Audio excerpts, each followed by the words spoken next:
Good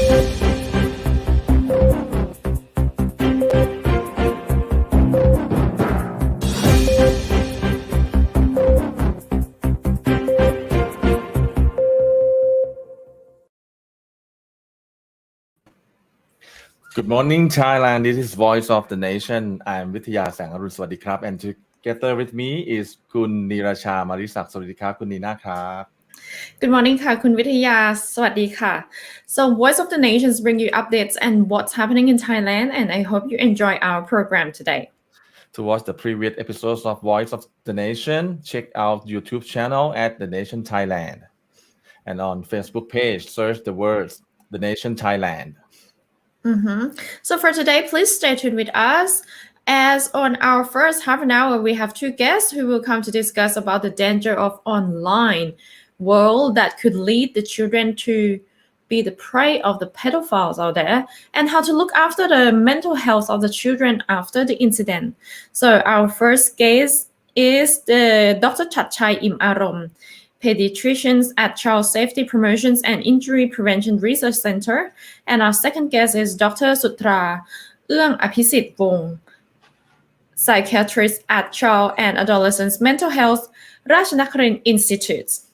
But for today, let's start our day, the 9th of February 2022, with the development of Rayong after oil spill incidents a few weeks ago. คุณวิทยาคะ so now that we can return to the beautiful beaches of Rayong and eat all the delicious seafood after the oil spill crisis incidents, as Rayong's main beach is back open again after a 10 days operation to clear oil spill contamination caused by a pipeline leak in the Gulf of Thailand.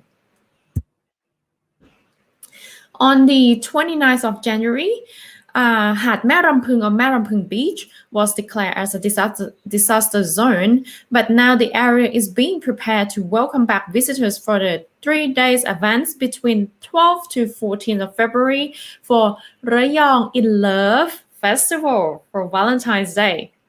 So several kilometers of the beach were teared after an underwater pipeline owned by Star Petroleum Refining or SPRC leaked on January 25th, releasing oil into the sea about 20 kilometers southeast of Mataput Industrial Port on the eastern seaboard.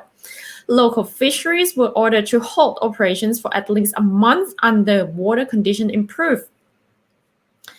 So while according to Rayong Governor Chana Iemsang, he said that officials, volunteers, and local communities have been working hard to eliminate oil slicks in the past week, and how Merampung Beach is now oil-free. The red flags had been removed from the beach to show that tourists can now safely swim in the sea. And as for the booms deployed in the sea to prevent the oil slick from spreading, officials will try to remove them all before the festival starts. Officials are also monitoring seafood sold at markets around the beach for oil contamination, but none had been found so far. The Valentine's Festival was being organized to show that Merampung Beach is safe for swimming and Rayong seafood is still safe to eat. So the 3-day events will serve up a free buffet for all seafood lovers to enjoy, and the seafood is provided by businesses affected by the oil spill who want visitors to return to Rayong. So Rayong in Love will also feature daily live music performances and cooking shows. Meanwhile, Mueang Rayong District Office will open a booth for people wishing to register their marriage on Valentine's Day at Merampung Beach ค่ะคุณยอด Rayong in Love is about Valentine's. Maybe we should go this weekend. Who knows? Right, but let's take a look about the number of tourists after the test and go resumed. We hope that Rayong will be bustling again soon because foreign tourists are traveling to Thailand. More than 105,000 foreign tourists applied for a Thailand pass in the first 5 days after the quarantine-free under Test and Go scheme resumed on February the 1st. So far, 86,500 Thailand passes had been issued to tourists over the period. February the 5th alone saw 14,527 applications and 8,906 passes issued. The Test and Go scheme has resumed with stricter conditions, including pre-booked stays in government-approved hotels on day 1 and day 5 for mandatory RT-PCR tests. The Thailand Pass has been granted to 71,984 foreigner visitors under Test and Go, 13,039 under the Sandbox scheme, and 1,497 under the quarantine scheme. Bangkok tops the list for hotel bookings, followed by Phuket, Chonburi, Samut Prakan, and Surat Thani.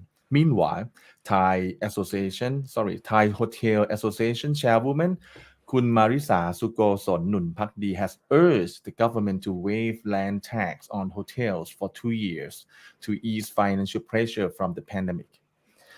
She said income for hotels still operating was down 70% from pre-COVID levels. She also asked the government for co-payment of suspended staff's wages, a grace period, bank loan repayments, and increased funding for the Will Travel Together's tourism subsidy scheme. She also called for subsidies to reduce ATK test expenses, as well as other government support, including a health guarantee for vaccinated travelers and more convenience in RT-PCR screening of foreign tourists. คุณนีน่าครับ ค่ะคุณวิทยาค่ะ I think our news today is about something very happy. So we have Rayong, we have tourists flocking in, and now finally Thai people will have freedom to grow cannabis and be happy. I hope. Okay, Yeah, so this is a much anticipated decisions allowing Thai households to grow unlimited cannabis or marijuana was officially made yesterday, which is a much to the delight of those wanting to profit from the once illegal plan. Public Health Minister Anutin Chanvirakul said after signing a ministerial announcement endorsing the move that the household planting can start in the next 120 days once marijuana's removal from the blacklist is published in the Royal Gazette. Household cultivations of marijuana by small enterprises, around 7 people, can begin immediately, but single households will have to wait until the end of 120-day period. They will then be permitted to grow up to 6 marijuana plants or an unlimited number if they register with the government. Several new laws will be passed to legalize the modification of marijuana for medicinal and other uses. However, the concentrations of the tetrahydrocannabinol, the THC, in marijuana products must remain lower than 0.2%. The THC is the psychoactive chemical that produces the high, for which marijuana is famous. A law aimed at preventing general abuse of marijuana products has been passed by the House of Representatives and is awaiting the Prime Minister's approval. Anutin said different governmental agencies would need to work closely together to enforce the coming laws. His move leaves only magic mushrooms and opium species on Thailand's list of banned, addictive, and illegal plants. I see. Okay, let's grow it together. Maybe it's becoming my new career. Extract. Right. Kunina, talking about happiness. Well, Valentine's Day is coming up. I think people are getting ready for their Valentines. So what are you doing? Nothing much. I'm still waiting for my Valentine's. But if you're talking about something that could be related to the Valentine's and something that we can prevent it, I have something to discuss about that. So in our live interview, we will discuss about how children, teenagers, or youngsters were lured by the pedophiles online, especially online during the COVID-19 pandemic era. So we're going to talk with our honorable guests who are both doctors. So coming up next.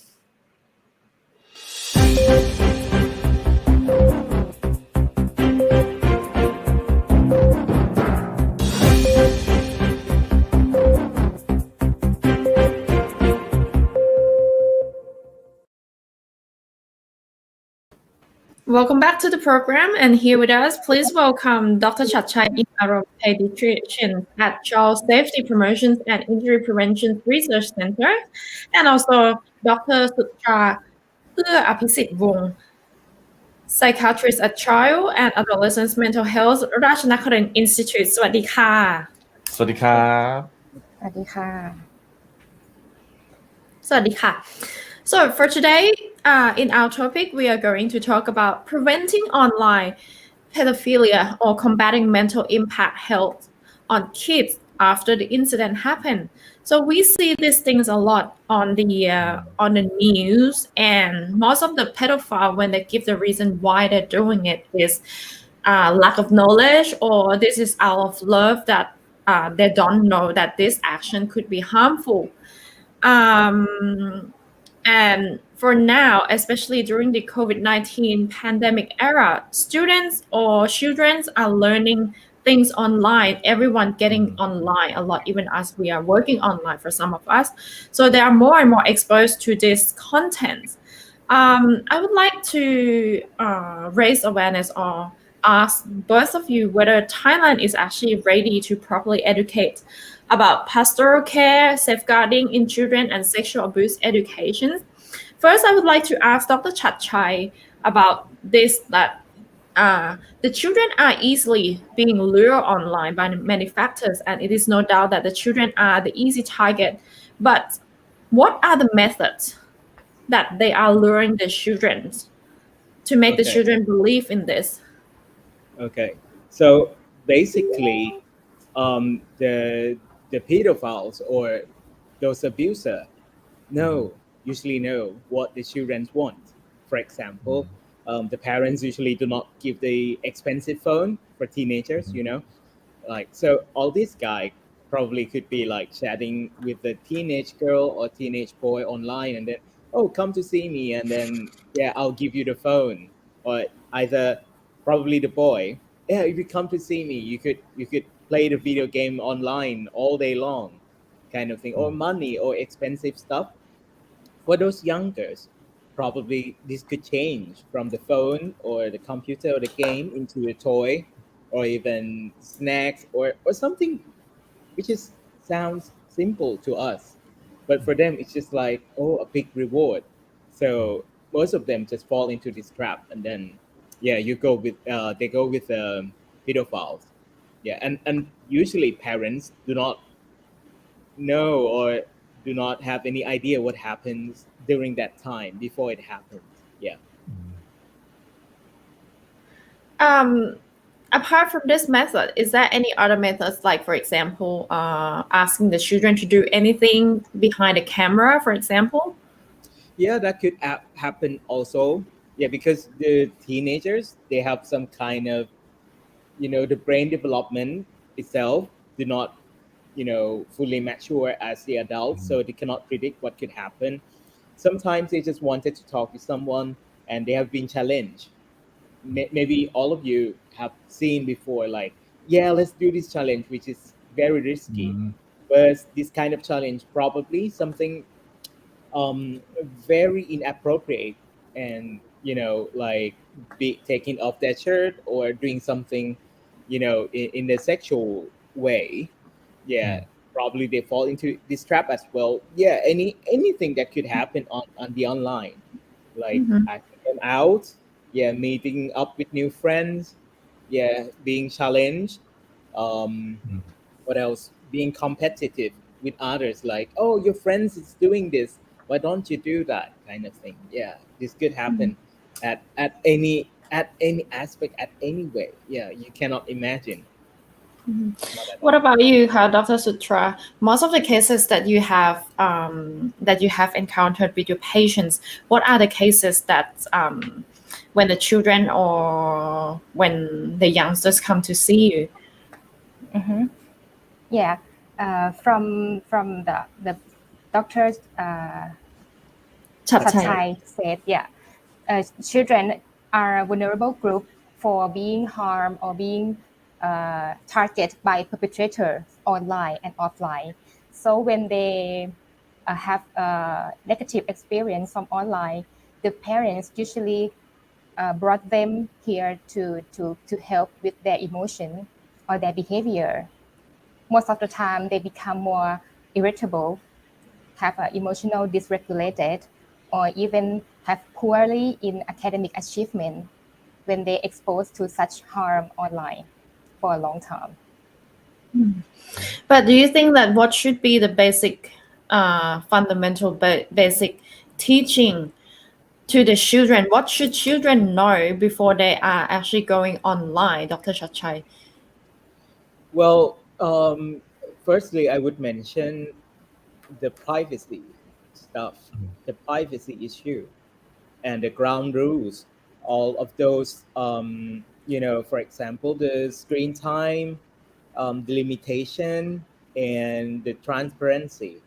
Most of the kids, or the parents do not know what the privacy is. They share everything online, like the photo of themselves. They're checking in. They tell everything online, so everyone could easily access to them, either personal in person or by information or anything that could harm them. And obviously, for those children, yes, of course, they are vulnerable and they cannot expect or anticipate what's coming. So the privacy probably would be the first thing. Yeah. Do you think that the Thailand should further promote in terms of giving properly sex educations, or inform the parents, even the parents, about safeguarding issues or pastoral care on this, so that's actually help preventing our children to get exposed to this type of thing? Yes, sure. I think definitely. Actually, there's some organization who are working with this stuff, like educating the parents regarding to the cyber crimes and abuse and many things about this. Yeah, but of course we have to educate them more.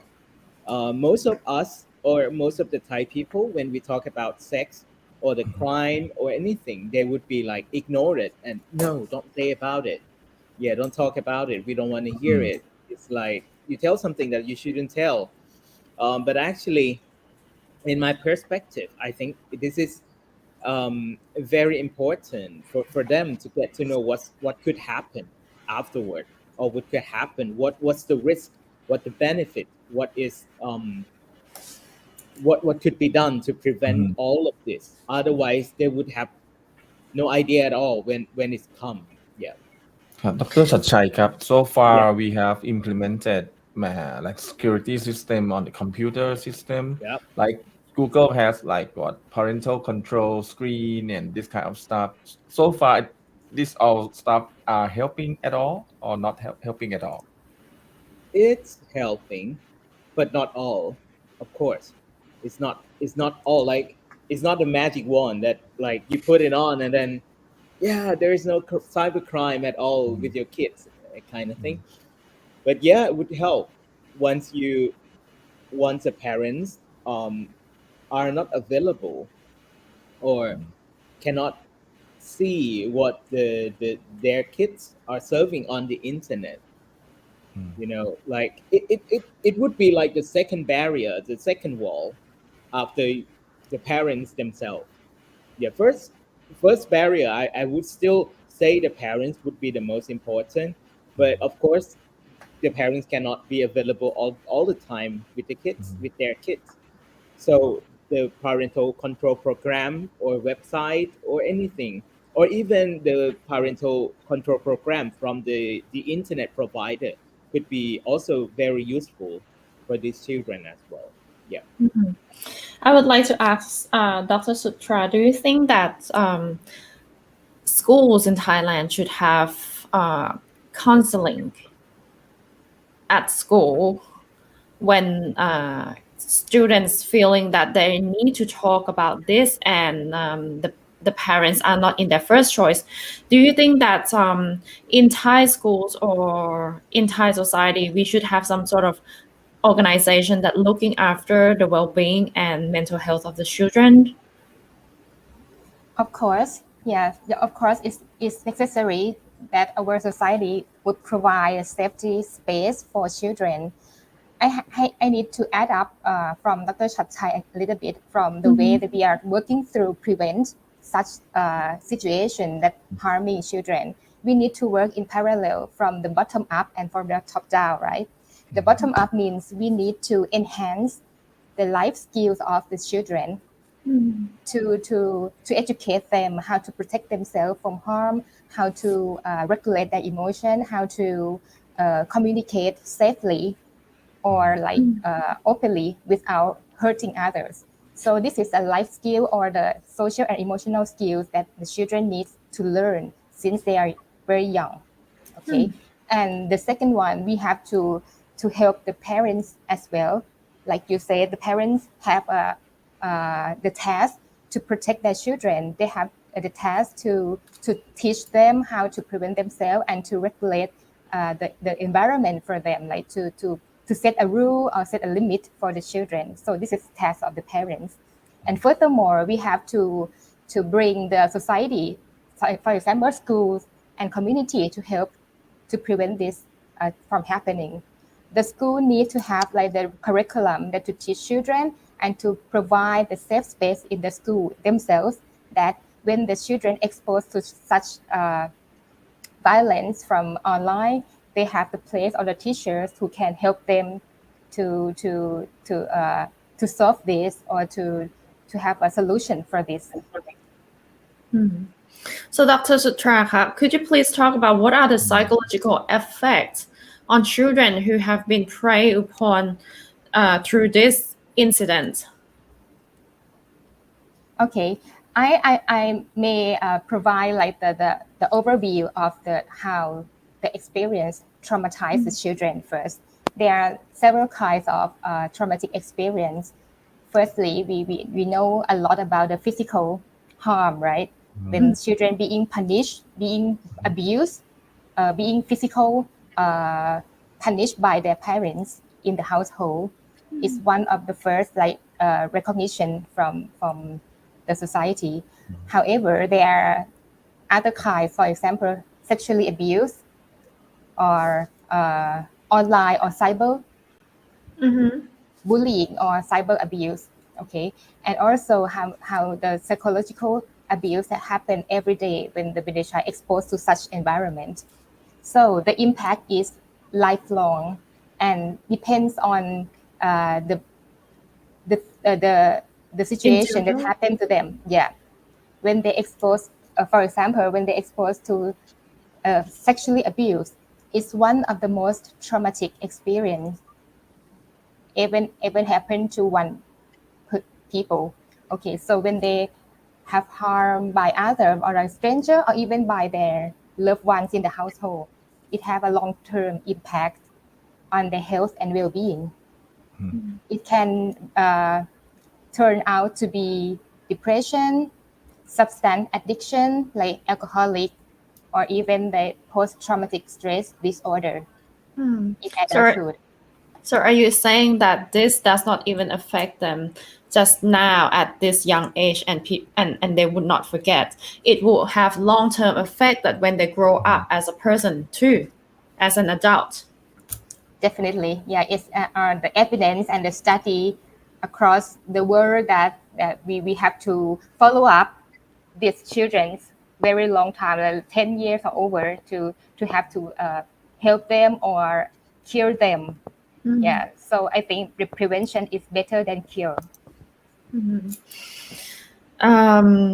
For Dr. Chatchai, I would like to ask, are there any ways and preventions to educate our children about this online danger? Or should we actually educate the parents? What are the basic fundamental that we should tackle right to the core to solve these problems? Yeah, speaking of the parents, I would say the parents first, because as working as pediatrician, it's not so easy to teach children. It's not as simple as that. it has to depend on the parents most of the time. And of course, the parents has to know the danger of this, that everything that they are afraid of could happen to their kids as well. It's not like, no, it's not going to happen to our kids, because it's just a very dangerous mindset of the parents. Well, so the most fundamental thing I would say is that the ground rules for the parents to set up the ground rules for the online media using, not online, just every media, like a very simple rules like limited time screen at certain time at the scheduled time. It's like waking up to the school at the same time of every day. It's just like that. Like, okay, you could surf the internet or watching the video at, let's say, 6 to 7 after you finish your homework and finish your dinner, or get yourself ready for dinner or anything like that. And once you break the rules, there's some consequences happen, and it has to be, all of this has to be started very early. You cannot just let them happen, let it happen, and then you set the ground rules later. That could cause lots of problem, arguments, and shouting to each other, because most of the kids, when they are on the screen, they would addict to it, and then it's not so easy to get them away from the screen. So set the ground rule first, and and get to know what the children could go. Everything could go so far. So the parents has to know first, set the ground rules. It's just like, let the screen raise up your children. That's not okay. Yeah, that's it. Okay, so when we're talking setting up the ground rules, I mean, it sounds harsh. As let's say if I am a kid and my parents told me off, I would be like, oh, why are you taking away my devices? Because I'm happy to be on my devices. So the question is to go to Dr. Sutra. Ha. So is there a nice way or a positive approach how to deal with the children nicely so that they don't feel that they're being taken away from something. They don't feel too stressed on that. Yeah, it's a easy question but difficult answer, right? How to deal with the children? I love to compare to the parents if I work with them. Comparing, like, you protect your kids from being COVID. Yeah, being infected by COVID-19. You teach them to wear masks, right? To wash their hands, and even you bring them to have a vaccine. Okay, so that's the very concrete way to help them to understand how to protect their children. Comparable, if the parents are aware, like Dr. Chachai said, that online can harm their children as well, not only the virus, so they have to build up the children, the kids' strength before they expose to the harm online. They have to build their the knowledge and their ability to cope with dangerous content or media. Okay, and they have the responsibility by themselves to limit the time, like the screen time, the sleeping time, how to study before playing games or something like that.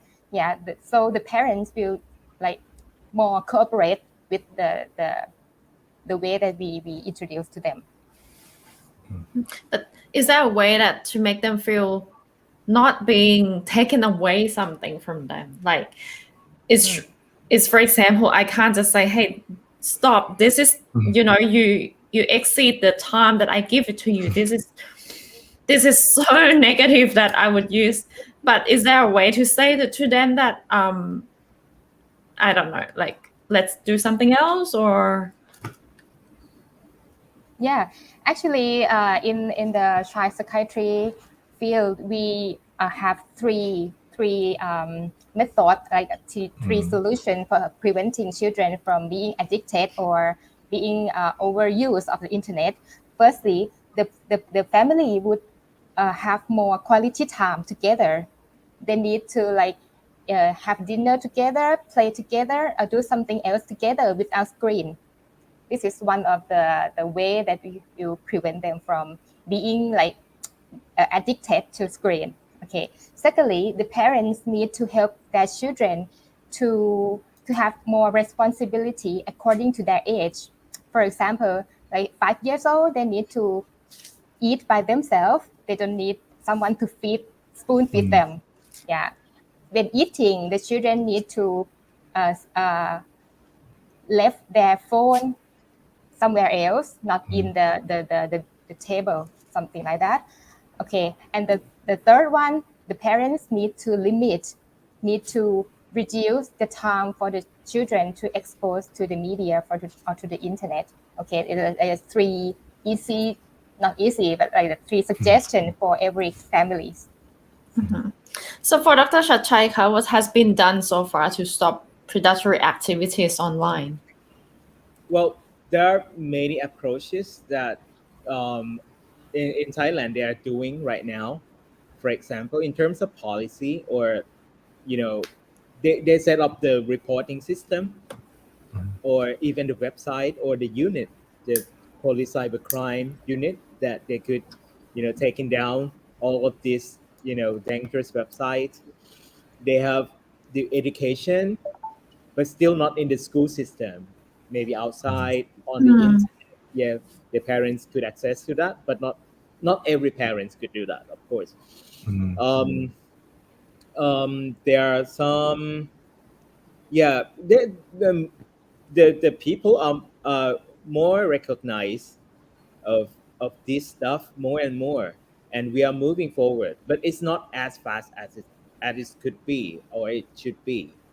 Yeah, because it's like they are doing separately on their own, and they don't know what they have. The parents do not know what they don't know, and lots of stuff still going on. But yeah, there's something happened already. Yeah, legislation, policy, police units, internet provider, and the parents, and many stakeholders are involved in this. Yeah, but not as much as I expected. Yeah. So when do you think it's gonna reach the results as much as you expected? Well, this kind of stuff, serving the internet and raising the kids by the screen is something I call it culture, and you cannot change the culture over like 2 years or 3 years. Probably it's cross the generation. Yeah, and moreover, it would be something new adding up. There's going to be one issue, and there's going to be another new issue coming, adding on all of this, and then I don't know when it's going to change, but yeah, hopefully it will change. Gradually, the next generation. Yeah. Okay, my last question to ask you: what would be your advice to the parents, or what would be your advice to maybe to the organization that they could help and raise this awareness? Because seeing that some parents, as you mentioned, they still don't know that these actions is actually child abuse or sexual abuse, and we can see a lot in Thai society. Well, in terms of the parents, I would say, again, set the ground rules as early as possible.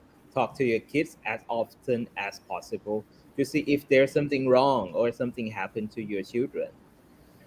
Towards the big picture, I would say the policy or the organization, yes, please raise awareness about the privacy or the human rights, which is like the basic, a very fundamental issue, and it could lead to a better approach or better understanding why we have to work on this.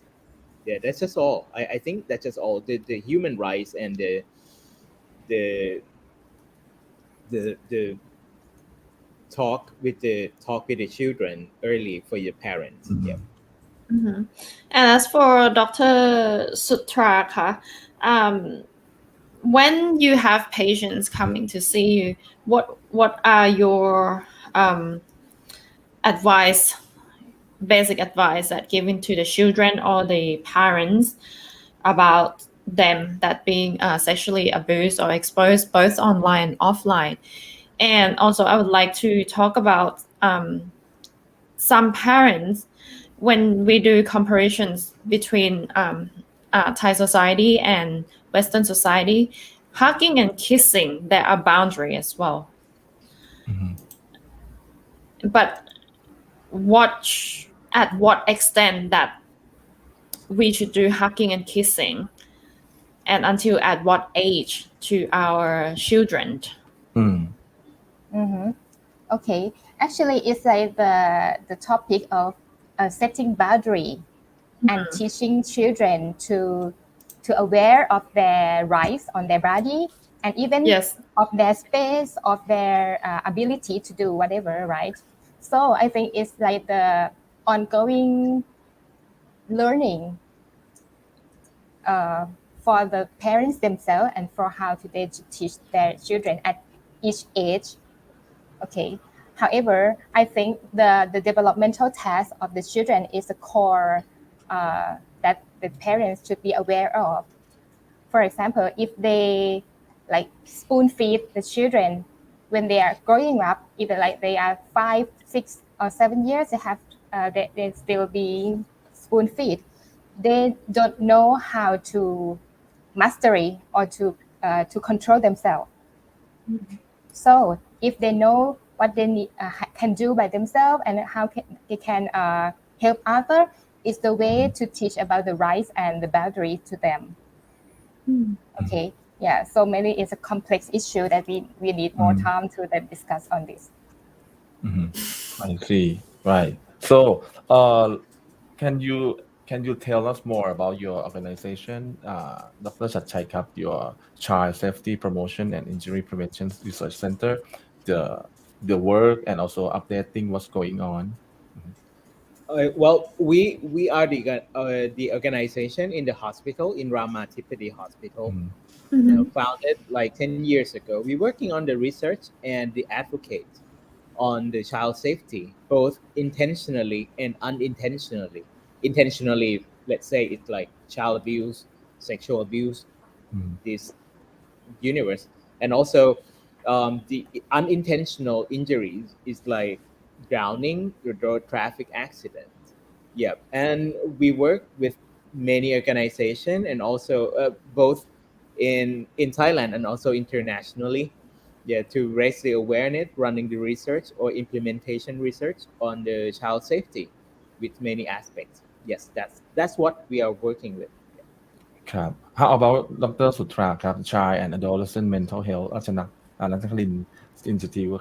What the main job, and also can you update that if people need help, where to find it? Yes, we are doing both consultants for the family who are like disturbed by the experience of the children that they have exposed to harm online and offline.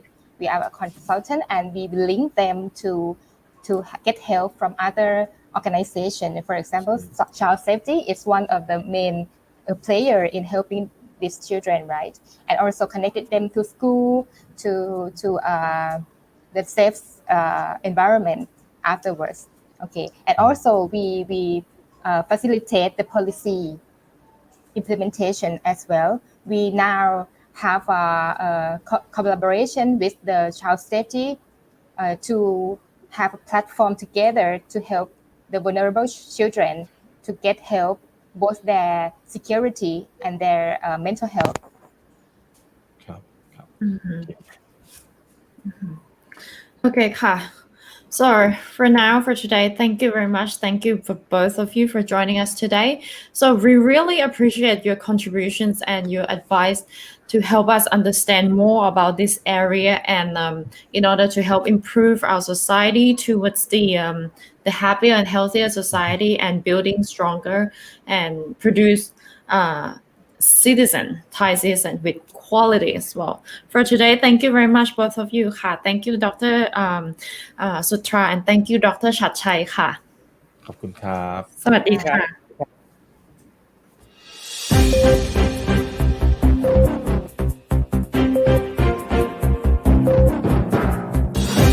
ะ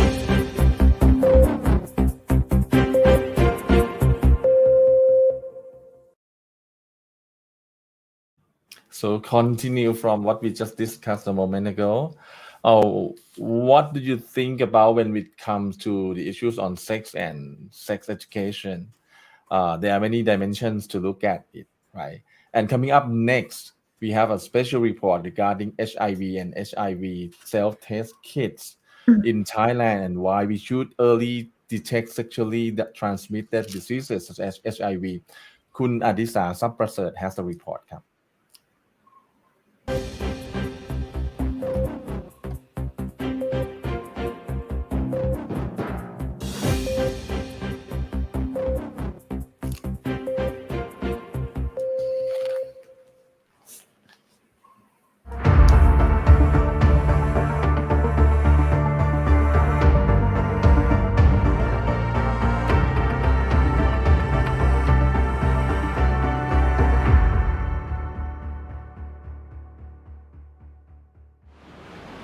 Hello Nation Thailand, I am Adisa Saprasert, your reporter. Right now, I am at the Thai Red Cross HIV Research Center to come to talk to Dr. Opas about the importance of the HIV self-test kits. And if you're someone who would like to check your own HIV status, you can also come and purchase the self-test kits right here at the Red Cross Foundation. But for now, let's go and talk to Dr. Opas. So I've heard the news that the Thai Red Cross Research Center, the AIDS Research Center has this HIV test kits available for people to come and buy. I wonder, what does the Red Cross see so they bring this test kit? So the problem of HIV infection in Thailand right now, we have the problem with people living with HIV, but they don't know HIV status. So this is the way to find the people who have HIV infections, because there are some challenges of getting tests. Because in the past, some people don't want to go to the hospital for their privacy, or they have some kind of like stigma. By using HIV self-test is the one of the strategy. So when did this strategy started? Well, actually, in the past, in many countries, this test has been used for like many years. But in Thailand, Thai FDA just approved 2 kits for home-based tests. 2 kits? Two types of kits. Or 2 types? Yeah. The first is oral-based test, and the other is blood test. How would the patients know that they themselves should come and try the self-test kits? Would there be any symptoms to show? No. Anyone who have risk for getting HIV is recommend to have test. Okay. It could be self-test, or if you can go to the hospital, you can go to the test that we use, conventional test. But both ways are accurate. Yes. In terms of the accuracy, home-based test has very high accuracy for detection. So that means that if they know that they are at risk of the symptom, they should double check. It's recommended to recheck again if you suspect that you have HIV infection, but it may be too early. The test may not detect. And so if they are detected positive, where do they go? Who do they consult? Should go to the place where confirmed test can be done, because before getting the treatment, it needs to be confirmed again, mostly at the hospital or at the clinic. And you mentioned about, because in the Thai society there are stigmas about HIV, where people could shy to talk about the symptom. Today, is it more open now? The community is more open than in the past, but there are some challenge in some places, and this is a thing that this is the reason why we need to encourage self-test. So lastly, before we go and see the demonstration how the test is used, I would like you to say to people who are at risk, to say that how is it important to come and take the self-test? So today in Thailand we have advanced HIV treatments, but with this the people should know their HIV status. If people with HIV know that they have HIV infection, they enter to the care very early. They're going to have the normal life expectancy and the quality of life comparable to uninfected individuals. So early test, early treatment is very important. For the blood test, The kit comes with a needle, 3 bottles of solution, and a test device. What you need to do is massage your hand for better blood circulation, then prick your finger with the provided needle. Drop your blood in bottle number 1 and add the solution from bottle number 1 into the test device. Then you pick up bottle number 2, shake it for 4 times and pour it into the test device. And same goes for the third bottle. And then you wait for 1 minute for the result.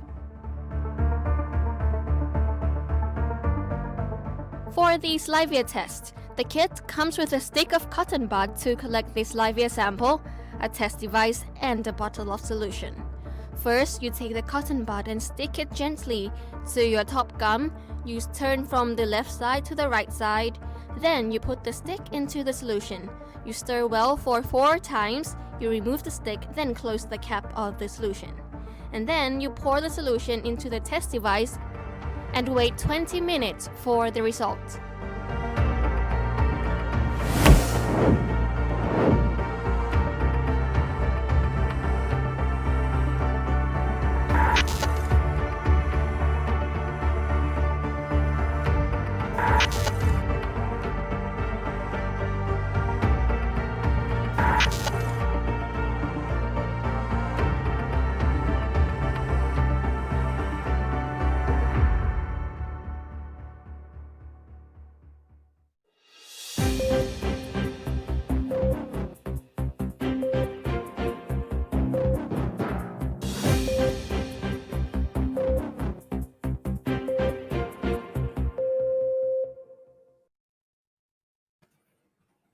with self-test kit ค่ะคุณวิทยา Right, it's a new advance, and I think the Thailand has been known for this too, introducing new technology for healthcare.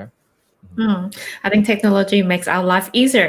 But that's it for today. So that's wrapped up our today Voice of the Nation's morning news update. I hope you enjoy our live program. And as usual, before we go, we will leave you with another report on the 3D zebra cross in Thailand, in Bangkok, designed by students from Chulalongkorn University to raise awareness about road accidents in Thai society. Right, and I'd like to take this opportunity to make some announcements. We are improving Voice of the Nation. We will take a break for 2 days, and then Voice of the Nation will meet you again in a new format on Tuesday, February 15. And the good news is that we're going to launch a new program to serve you from 8 to 9 p.m. starting on Monday. Thanks for watching us. So stay tuned with us with the latest news and information from Thailand's premier English language news source connecting Thailand to the world. And live streaming to our website, nationthailand.com, Facebook, and other social media platforms.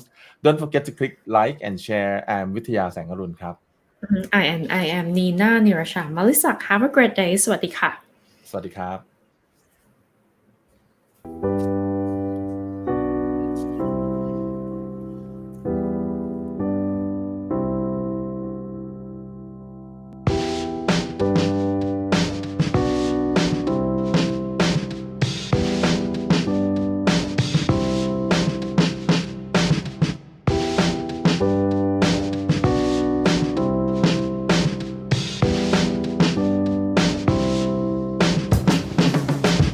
Hello Nation Thailand, I am Adisa Saprasert, your reporter. Right now, I am at Chulalongkorn University in front of the second gate, which is the gate in front of Sathit Chula School. Today, I've taken you here to meet with this one special person. His name is Nong Ek, and Nong Ek is the delegate of his team who will come and tell us about his story, how he came up with this 3D crosswalk idea. So if you're ready, let's go and meet him.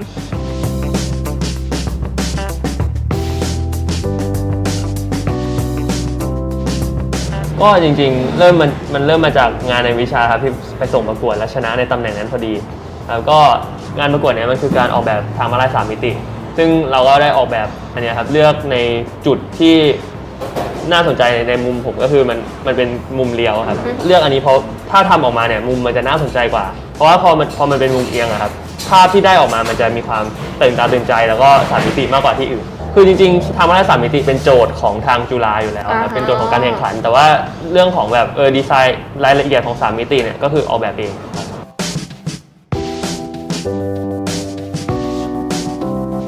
ค ทีมออกแบบอะครับมี4คนแต่ว่าเหมือนกับทาง PMCU เขาก็จะไปรีคูดคนมาช่วยอะไรเงี้ยครับมีทั้งมาช่วยร่างบ้างมีมาช่วยทาสีอะไรเงี้ยครับเป็นจิตอาสา แล้วตัวเอกเองนะคะทำอะไรบ้าง ก็ตัวผมเองก็คือรับหน้าที่เป็นก็นักคนออกแบบครับแล้วก็เอาตัว 3D ครับไปแมปเป็น 2D เพื่อเอามาทำหลักๆจะเป็นคนดูเรื่องแบบแผนการว่าเราจะร่างยังไงเราจะลงอะไรก่อนอะไรเงี้ยร่วมกับพี่ PMCU ครับ สอนอไหนถ้าสอนอเรามีกรมทางหลวงเขาสนใจแบบเอา ครับ รูปแบบเนี้ยมาใช้จริงเราให้ไหม ก็จริงๆก็คิดว่าควรต้องถามสังคมก่อนนะถ้าแบบโอเค คิดว่าแบบคิดไต่ตรองแล้วก็ติดต่อได้ครับ ติดต่อที่ ก็ติดต่อทาง PMCU มาก่อนก็ได้ครับเป็นโปรเจกต์ของเขาครับ ดีค่ะดี